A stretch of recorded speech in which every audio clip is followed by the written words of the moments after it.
And what caught my eye and what I was amazed that early, when you were a child, you realized that you have those powers, and you started really going deeper and meditating. Someone actually taught you how to meditate and go through that.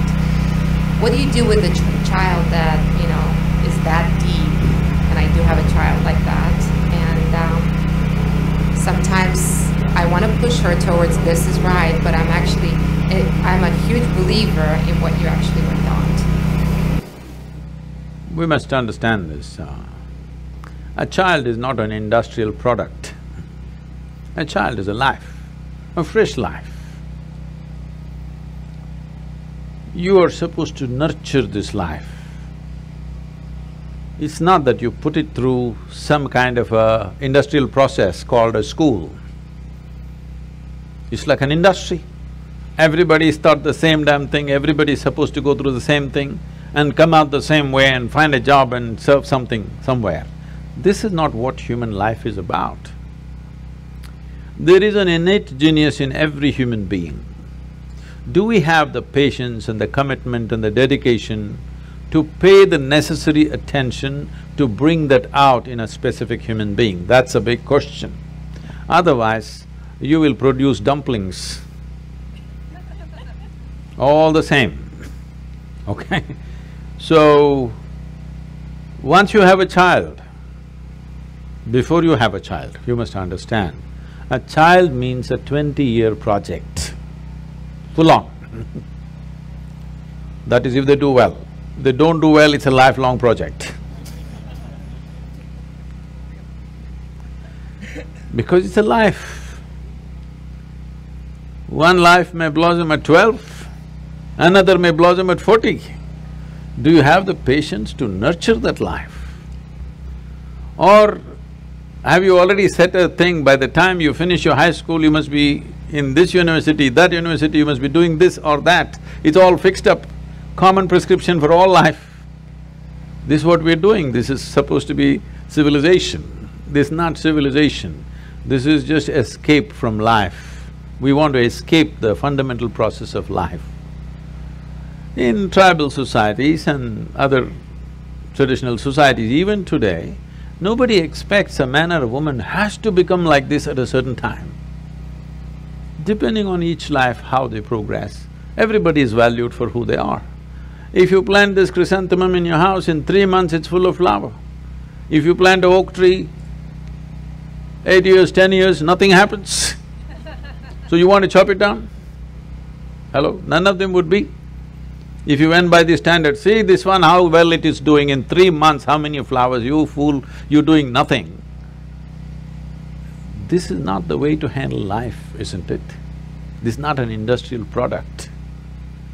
So, I know there are other compulsions in the society, various limitations. Keeping all those in mind, fundamentally we must understand life needs nurture, atmosphere, not fixing. Nothing to be fixed about it. It just needs an atmosphere where it will flourish best. What grows in Southern California will not grow in Minnesota, isn't it? That kind of life needs that kind of atmosphere, that kind of nurture, only then it'll happen. So this is something that we have to pay attention to. There is no involvement. We want everything ready-made. We are looking at a ready-made solution. There's no ready-made solution to life. Life can only happen with enormous involvement. There's simply no other way to do it. Where there is no involvement, there is no experience of life, isn't it? Hello? Yes. Whether it's a simple food that you eat or something that you look at or whom you live with or what you do or at the highest level, whatever you do in your life, without involvement, there is no life. But right now, modern societies are trying to do life with information, not with involvement. This is a big mistake. You have no information about your child. You can go to all the variety of doctors and get all their ideas about what your child is. All they will tell you is that he's sick in 100 different ways. Okay? No, you don't need information about your child, you need involvement. With involvement, you will bring that life to its best. It need not be as good as somebody else or as bad as somebody else because it's a unique life. Is there one life like another? No.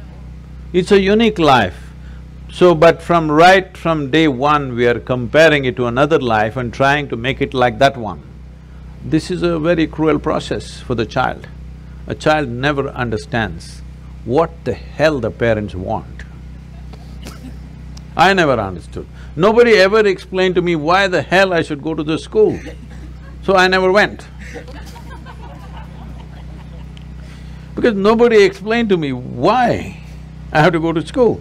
They said, no, you have to go to school. Why? I'm doing fine. Why should I go to school? No, because we think information is going to transform us. No, information facilitates a few things, but it's involvement which transforms us, isn't it? Absolute involvement in something, it doesn't matter what it is. Total involvement with something, suddenly you find that human being is of a different nature, isn't it? So, that's all it takes, involvement.